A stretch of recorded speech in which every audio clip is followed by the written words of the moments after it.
Hello everyone, my name is Yuxue Song and you can call me Philip. This is my English name and I come from Harbin Guangsha University, which is around Harbin, and also in Meanwhile it's my hometown right now. You can see the running of this school.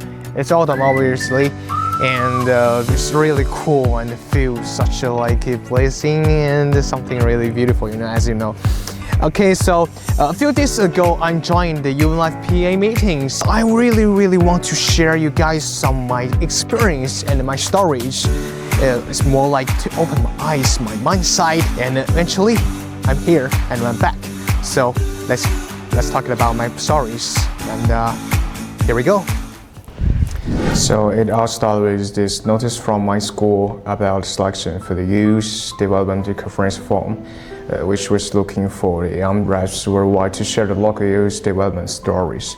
I've done this volunteer project in Harbin called Bring the Ice and Snow Culture to Communities, and even helped my research use ice and snow internship.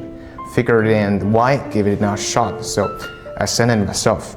And born after school recommendation and the national selections, I actually get picked. Before handing out, I hit up Central Street to grab some mini structures winners and think I'd bring Peace of Harbin this winter to the UN. The core topic revolved around youth participation in sustainable development, and including issues such as how to address youth empowerment and youth actions in the face of climate change, and skills improvement in the digital age. The most memorable part was a sub from the global resource and youth employment. A young representative from Kenya brought bags of local coffee beans and said that they sold the beans to Europe. And the youth cooperatives is plus e-commerce, which helped over 200 of their peers to find jobs with themselves. In that moment, I recall the ice and snow economy in Harbin every year, and the construction of the ice and snow world can employment for the thousands of years. And there are also ice photography studios and a steel structure designed story brand by college students. And after sharing the least cases, he especially came over to exchange contact information and decided wanted to see the impression story of winter. Others were very curious about Harbin and asked, is it really possible to skate on a river? And are the bright stones on Central Street really over 100 years old?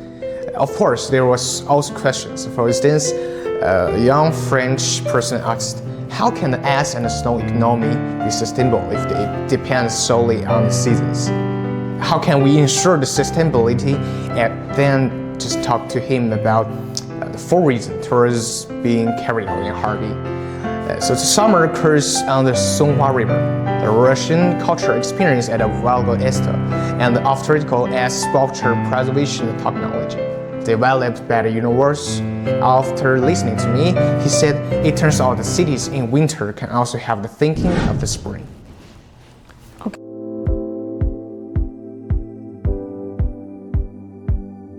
Precisely, and I was always thought that the international perspective meant looking at things from after now.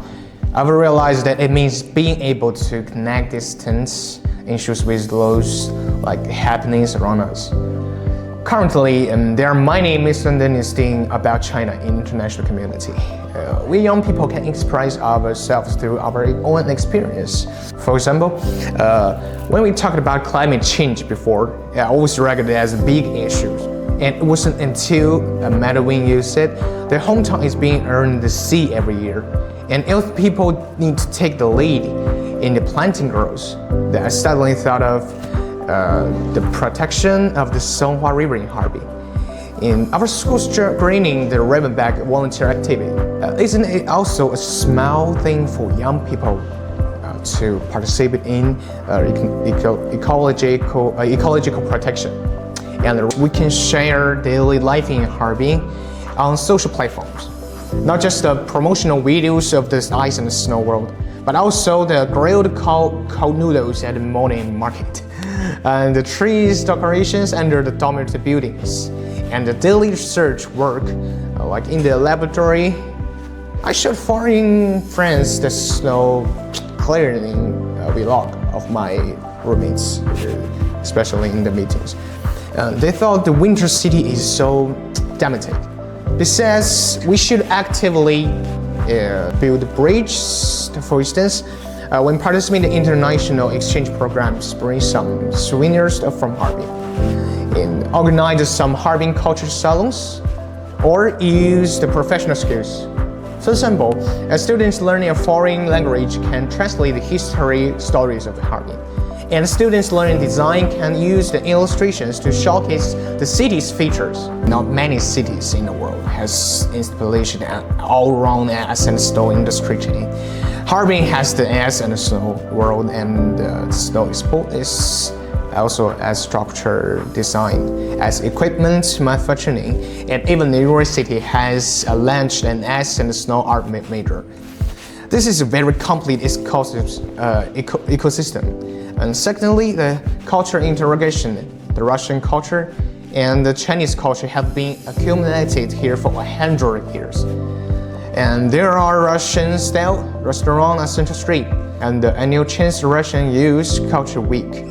This cross-cultural gone is very likely to cross the interest in international science and technology, and Harbin Engineering University have an international influence. For example, the technologies in the fields of ships can be combined with the city brand, and so that people know that Harbin is not only the romantic in winter, but also like hardcore is in technology.